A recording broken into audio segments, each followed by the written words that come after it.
কর্মসূচির অংশগ্রহণ করতেছেন।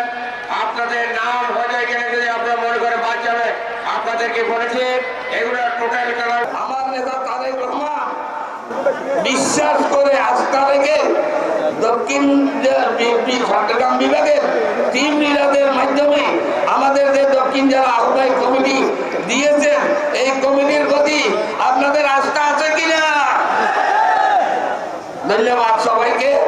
আমরা এই বিভাগীয় কমিটির কাছে আমার একটা অনুরোধ থাকবে, সাংগঠনিকভাবে কাজ করার জন্য আমাদেরকে সুযোগ দিতে হবে এবং সাংগঠনিক নীতিমালা বহির্ভূত যারা বক্তব্য দিচ্ছেন তাদের বিরুদ্ধে সাংগঠনিক ব্যবস্থা নেওয়ার জন্য আহ্বান জানাচ্ছি।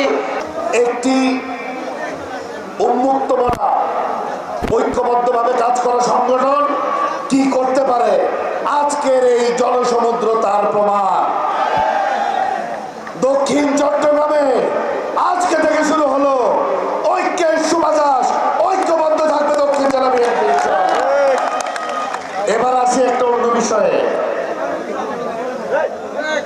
বাংলাদেশে আজকের দিনে যদি চায়ের দোকানে, হাট বাজারে কাউকে জিজ্ঞেস করেন বাংলাদেশের আগামীর প্রধানমন্ত্রীকে, মানুষ কি জবাব দেবে?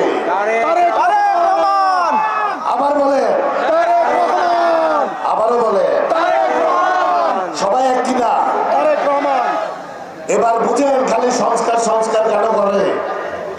কারণ তারা ভয় পায়, তারা তারেক রহমানের জনপ্রিয়তা, কর্মদক্ষতা এবং দেশপ্রেমকে ভয় পায়। ইলেকশন দ্রুত দেন, নির্বাচনের তারিখ ঘোষণা করেন, না হলে কিভাবে তারিখ ঘোষণা করে তারেক রহমানকে নির্বাচিত করতে হয় আমরা কিন্তু সেটা জানি। জনগণের শক্তিকে কখনো দুর্বল ভাববেন না। একটা কথা মনে রাখবেন, বিএনপি কোন পার্শ্ববর্তী দেশ, কোন বিদেশি দেশের শক্তির উপর নির্ভরশীল না।